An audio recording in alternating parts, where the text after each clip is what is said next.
everybody. This is Dan Shinder here on Drum Talk TV, and I've got a wonderful guest. Actually, one of my favorite people in the world. Her story is so inspirational, and she's such a cool chick and such a great drummer. April Samuels, welcome to your first of many, I'm sure, Drum Talk TV interviews. How are you today?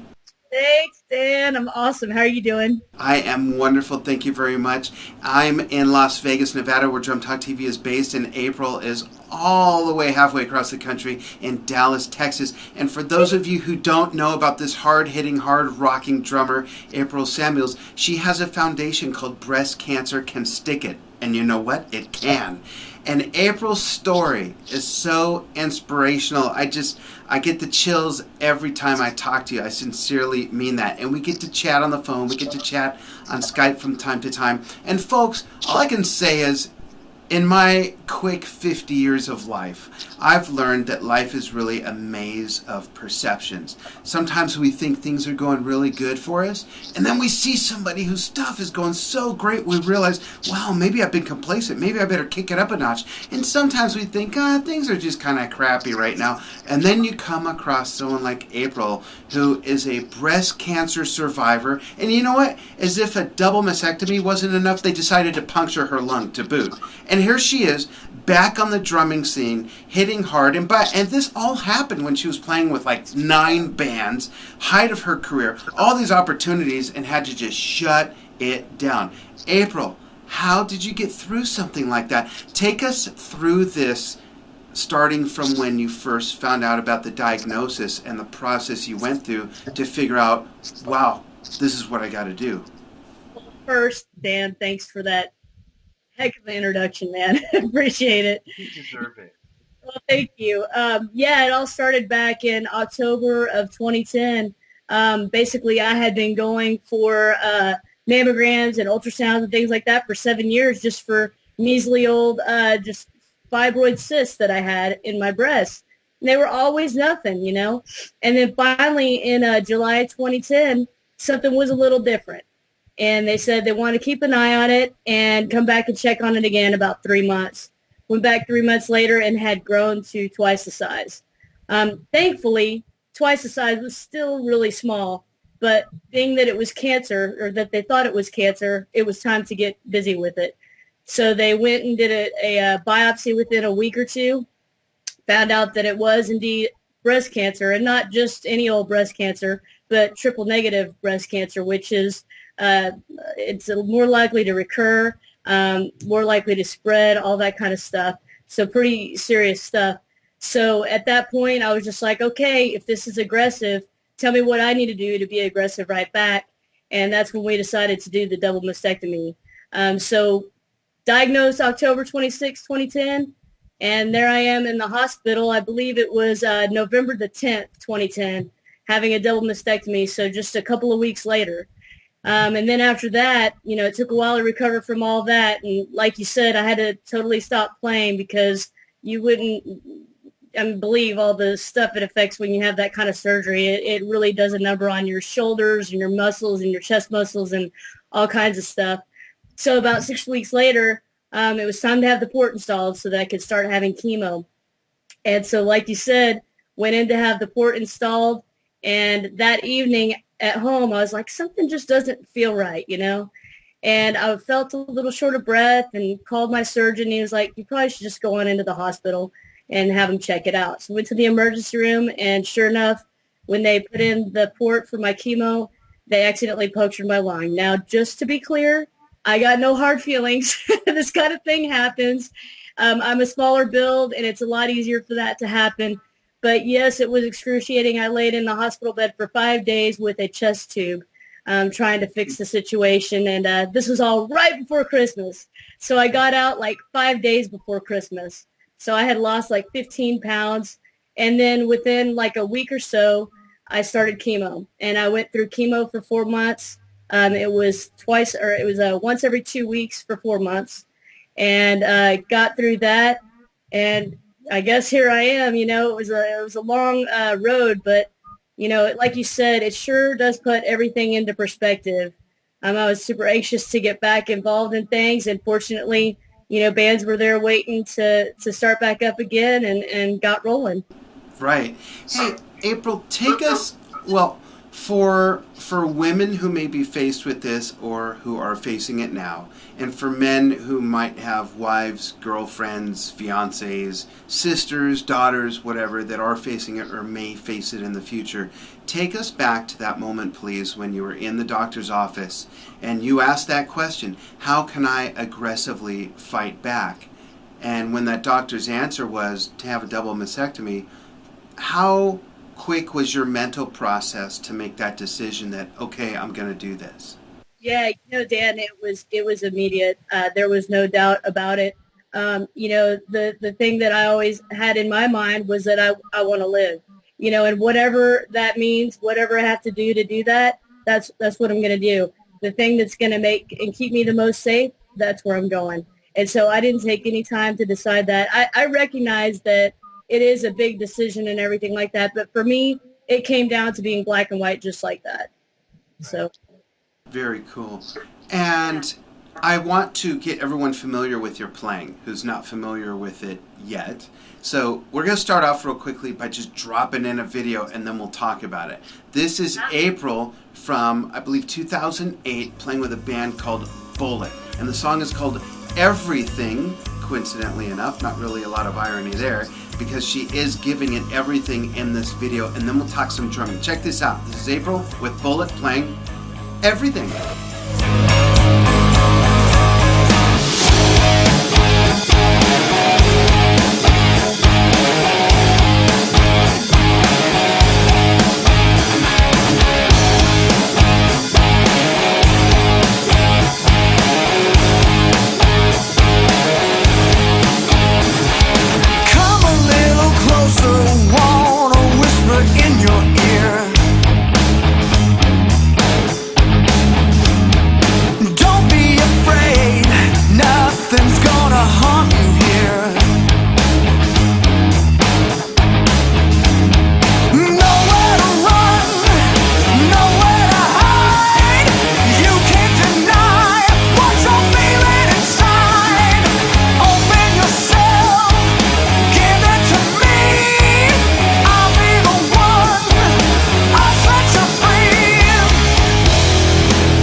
Okay, so that gives everybody a taste of your heavy-hitting, hard-rocking drumming style.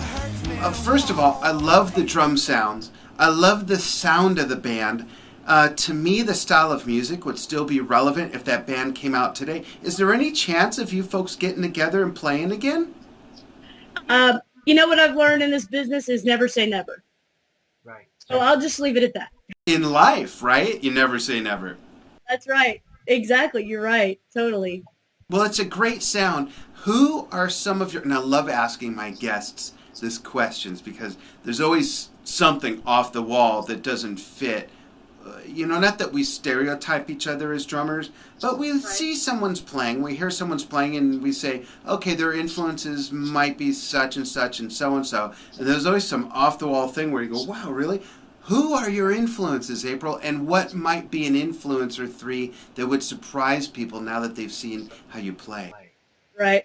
Well, growing up as a kid, I was just like everybody else. Neil Peart, he was the guy, right? And then, of course, John Bonham was totally in there. And then more recent, folks like Matt Chamberlain, Taylor Hawkins, those guys.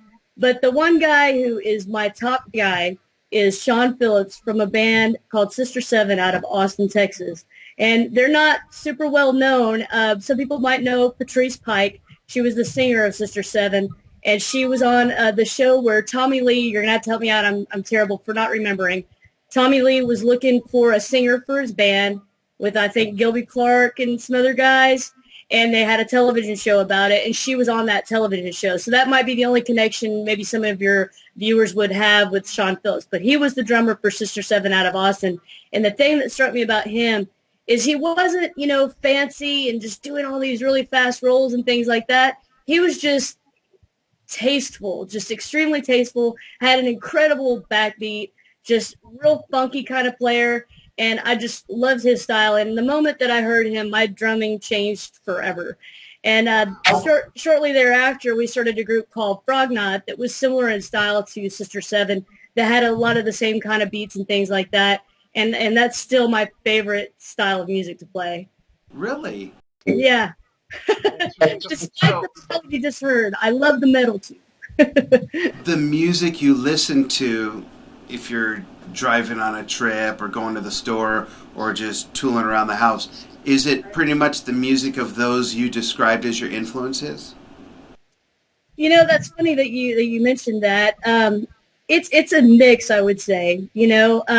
Probably one of my favorite bands to listen to right now is 6 a.m. And that's, Nikki Sixx's band, which I really like them a lot right now. And then there's just some other bands that would probably surprise you. Like, I'm really into the singy-songy melodic stuff of like Daughtry and things like that. So, I guess now I've just pigeonholed myself as one of those chick, that loves those kind of things, but so be it. But then on the flip side, like some old Megadeth, Symphony of Destruction, stuff like that, that whole High Speed Dirt, all the drumming off that album, holy cow, awesome, So, I kind of go all over the map, and then you got Tori Amos in there, and it's just, kind of everywhere. I love a lot of different styles of music, so. Very cool. Now, let's talk a little bit about your foundation. April Samuels has a foundation called Breast Cancer Can Stick It, and it is just what it sounds like. And she has an event actually coming up 2 different evenings in October of this year, 2013. I heard you have a really cool MC for one of those nights, too. There is this cool dude, man, Sometimes it's like his head is floating, though, when he's wearing a black shirt, he's got a black backdrop. It's kind of floating there. I don't know. Whoa. Anyway, yes, you are going to be emceeing the event in Corpus Christi at Brewster Street Ice House, and that is on October the 12th. It's a Saturday night. We got the band Metal Shop will be playing there, and we're going to have all kinds of fun raffles and auctions and giveaways and just all kinds of fun stuff. But to speak more about Breast Cancer Can Stick It, Breast Cancer Can Stick It came to be because shortly after I was diagnosed, I just, I needed something to fill my time with, something to focus on that was positive, to put my energy towards. And also, I just wanted to do something. And so we came up with the slogan, Breast Cancer Can Stick It. I sent it off to my graphic artist, and she put together a really cool logo. Oh, there it is. There we go. How's that? And it also is available in white. Baseball style shirt. Right, so you got that too. And so she put together that really cool logo, and it just kind of went from there. We started selling shirts and things like that, and all the profits from the sales, we went ahead and gave over to Susan G. Komen, who is obviously giving money to help find a cure, for research, just information and things like that. I think I've mentioned this to you in the past that they were just so helpful to me when I first was diagnosed. They've just got a plethora of information on their website about triple negative breast cancer and things like that. Anyway, so Breast Cancer Can Stick It just kind of took off. So last year we held our first ever Crash Gordon's Breast Cancer Can Stick It fundraiser, which Crash Gordon is the drummer for Metal Shop. She's really awesome, by the way. Anyway. She's pretty hot, too, by the way. She's smoking, really. Anyway, and so we held a couple of events last year, and they were just a smash. So we had such a good time. We had a Crash Gordon kissing booth. We had a Pin the Bra on the Hottie with live hotties. Yeah, this isn't, if we could just back up, this isn't some, like, vinyl poster on the wall or some weird cutout. This is a nice, firm, fleshy hottie to pin the bra on, right? Right, that's right. Now, it's not actually pinning because, that could be dangerous. So we've got Velcro, and the model has Velcro on her shirt, and then the contestant has a blindfold and a bra with Velcro on it, and it's a really fun and popular game. And then let's back up another step. You mentioned something about the kissing booth. Who's in the kissing booth? That's Crash Gordon. She's the drummer for Metal Shop. You may be familiar with her. And we're showing a picture now. And how and how much is this kissing booth? It's $5 per kiss, and there's no tongue. I'm sorry. Now, I'm sure we could make an exception if there was a Ben Franklin involved. Okay, because I was going to ask, for like an extra little spiff. My wife really likes and respects Crash Gordon and you, coincidentally, and I'm thinking I could probably get away with this one. We could make a concession for sure. That's not a problem. It's for charity. That's right. Everybody has their price, right? Yeah, and you know what? I have something that I'm going to bring to the event in October, and it's a drum head that so far has been signed by me, big deal, but also by Glenn Sobel and Orianthe. So I'm bringing that. We'll auction that off. We'll get some other signatures on it, and we'll raise some money for Breast Cancer Can Stick It. Very excited about coming to your event. And is there more of a theme to those events that you're doing this October, April? I'm sorry, is there more what? More of a theme as far as the style of music and the performers that'll be playing? Sure, it's going to be Metal Shop again. We'll be playing this year. So it's an 80s tribute band. And so the theme has always kind of been 80s. Like last year, some of the giveaways were actual VHS 80s movies like Breakfast Club and things like that. I bet no one has anything to play that on. But they went over great. And we had, of course, CDs. I can't remember. We might have even had cassettes that we gave out. Wow. Things like that. But yeah, the theme has kind of been just 80s rock, and we kind of stick with that. We also have like Breast Cancer Can Stick It drumsticks that Silver Fox goes ahead and throws in. Silver Fox is the stick company that I've been using for the past 10 years, and they donate some Breast Cancer Can Stick It drumsticks, and we sell those at the shows.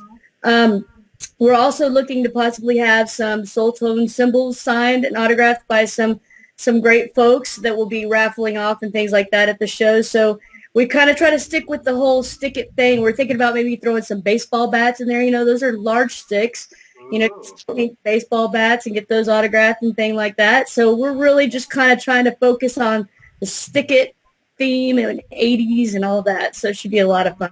But those events, if I could plug those again one more time, is the one that Mr. Dan here is going to be at, that's going to be most rockin', is Corpus Christi on October the 12th at Brewster Street Ice House. But then there'll be another event in Dallas that'll be a little bit smaller scale.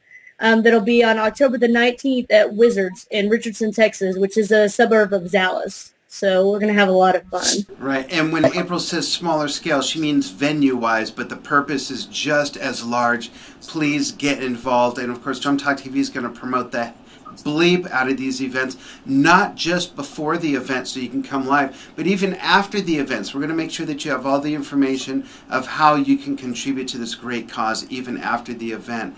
And also, speaking of sticking it, and speaking of baseball bats, I have another, I love this video. I have another video that I'm going to drop in April, and it's like a montage that you put together for a contest that was recently, you know which one I'm talking about, right? This is a contest that was recently put together by Silver Fox Drumsticks for stick tricks, and they wanted people to submit videos of them doing all kinds of crazy tricks with sticks. See, I can't even say it, let alone do it. I could take a stick and throw it up 25 feet in the air and it'll land in my hand. It stops there. I can't twirl it. I can't. Forget it. But check this video out and watch for the enormous pair of sticks that I'm sure Cheech and Chong saw this clip before they did Up in Smoke, and that's where Chong got the idea for these enormous sticks. Check this video out. This is really cool. And check out her stick tricks. Here we go.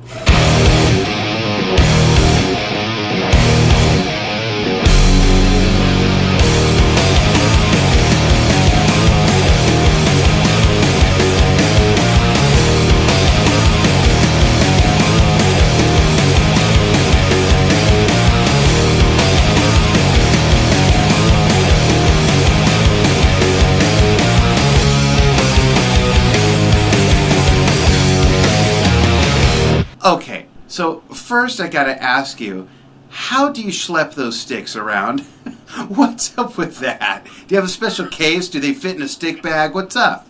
I actually bought a bat bag at the sports store, and it fit perfectly in the bat bag. It's awesome, you know. Hilarious. I put them in there with my rubber chicken and my can of Lysol that I take to my gigs. You know, I play with a bunch Wait, rubber chicken and can of Lysol? How does that fit, or is it? Wait, can you say this online? It is a family show.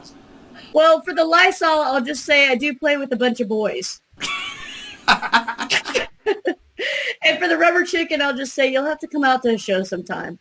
That is hilarious. You know what? I was thinking about this earlier. Right before we came online, I changed into my shirt for the show. The weirdest thing I realized, before I do an online interview, I always spray fresh deodorant on and brush my teeth.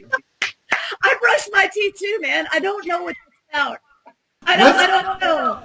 I think that we have taken the term virtual like way too far. Totally. I think you're right, man. Oh boy. Wow. So what is musically on the horizon for you? What are you working on now? What do you have planned that you're able to talk about so people can, tap into what you have going on and follow your career? Sure.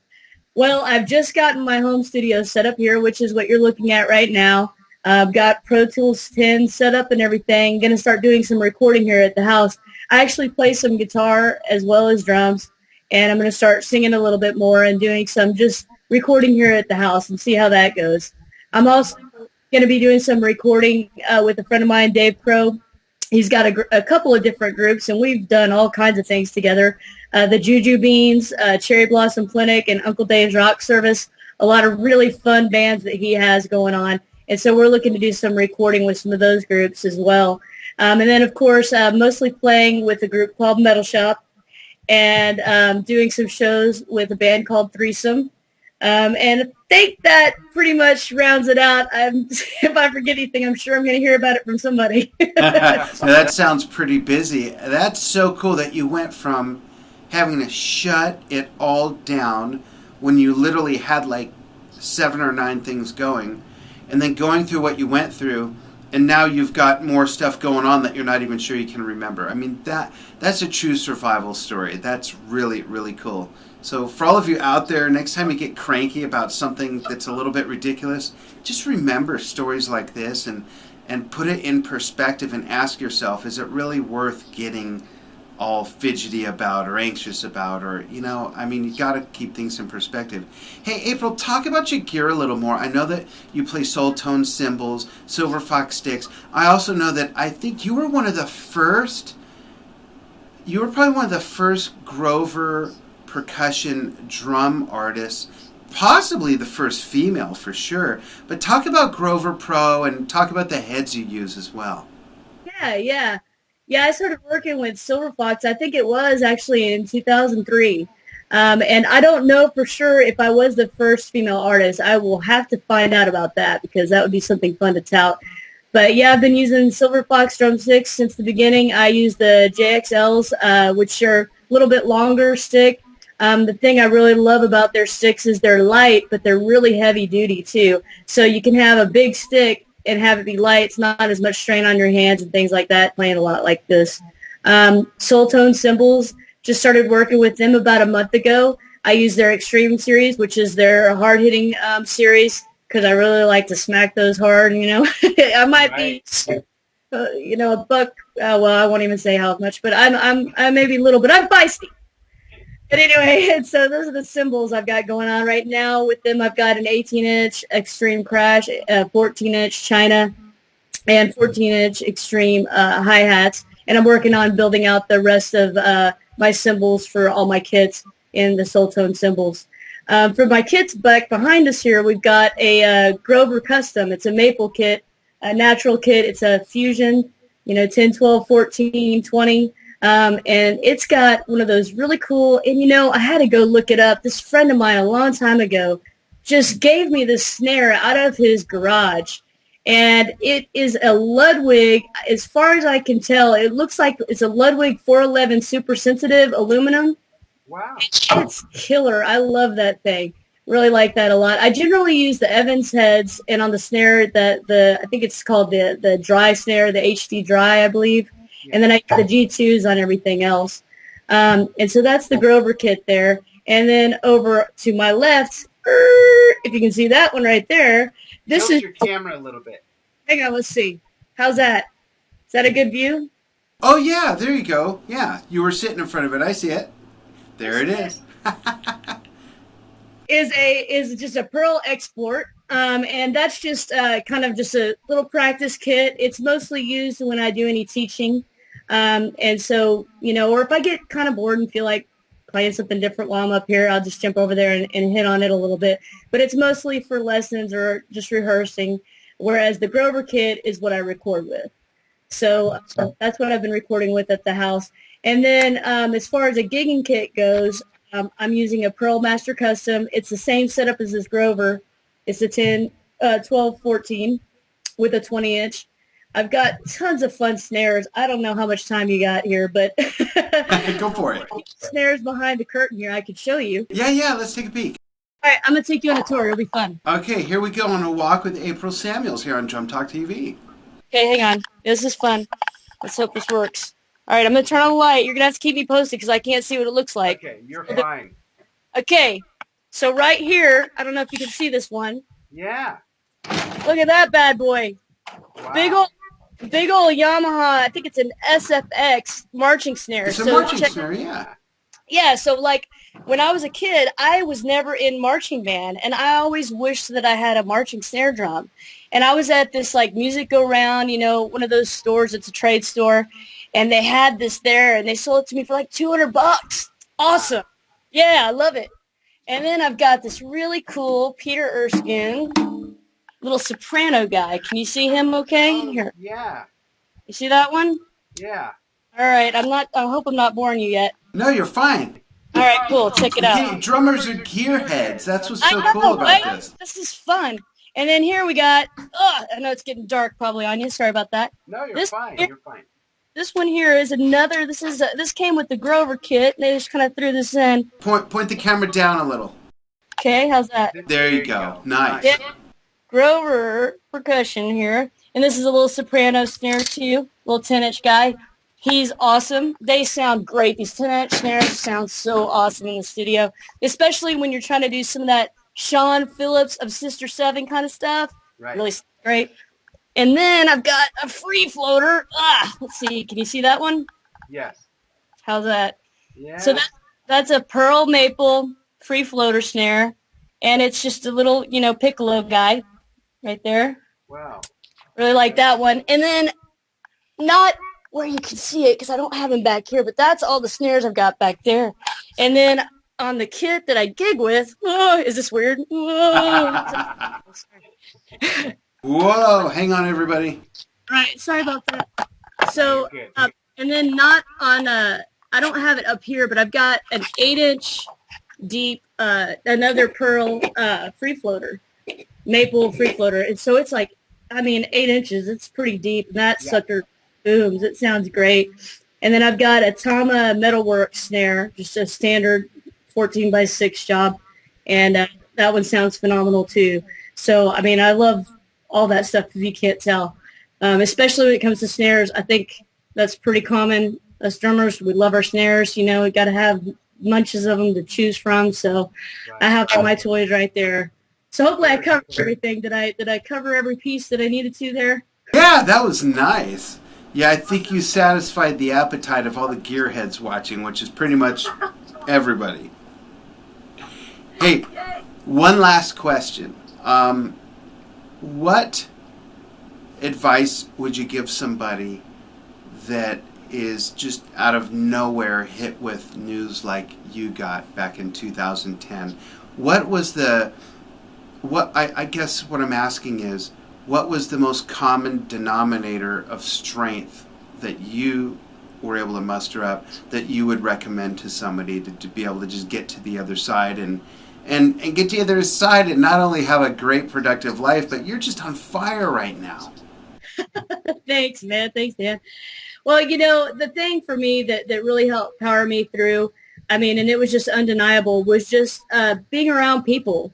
I found out when I was alone a lot, that's when it really got bad. But if I stayed around people and just kind of, fed off of one another, that really energized me. I mean, literally, like I could be just down, but as soon as I got with people and started communicating and things like that on any level, it just really energized me. So I guess the thing would be just don't drill yourself into a hole, talk about it. I mean, I talked about it so much. In fact, I don't know if I've mentioned this to you, but I'm working on releasing a book of my journals from that time because I wrote that whole time and then posted it on Care Pages, and people would read that and give me feedback. And so that was a constant, again, communication thing, just back and forth that really helped energize me. So I would just say, keep up the hope, of course, have faith, listen to your doctor, and just, stay in touch with people. That would be the thing. Very cool. Well, speaking of people, I believe that you've ingratiated the friendship of, all the Drum Talk TV fans, and you've got their support. And on the screen right now, you're able to see all the information to learn all about Breast Cancer Can Stick It, and to follow April Samuels, follow her career. Come to these events in October. We'll be pumping out more information on those. I'll be at one of those. It'll be a lot of fun. I'll bring some goodies with me, as I mentioned, to help auction off and raise money, and really looking forward to it. Really, really just so honored that you took the time to come on. It's we didn't start this till 9 p.m. April's time out there in Dallas, Texas, so I appreciate you making the time to do this. It's always fun to talk to you. It's been most fun to talk to you on your first of many Drum Talk TV interviews. Thank you, April. Thanks for having me, Dan. I really appreciate it. Honored to be here. Oh, thanks. And if there's ever an episode that has lessons to learn from discussion, this is it. Because as you folks all know, not all lessons happen from behind a practice pad or a drum kit. They happen by listening to discussions with an open mind, discussions like this, when you can learn from other people's perspectives based on their unique experiences. And we all have those. And thank you, April, for sharing yours with us. Thank you, Dan. I appreciate you having me. All right, everybody, we'll see you soon on the next Drum Talk TV episode. Stick to it!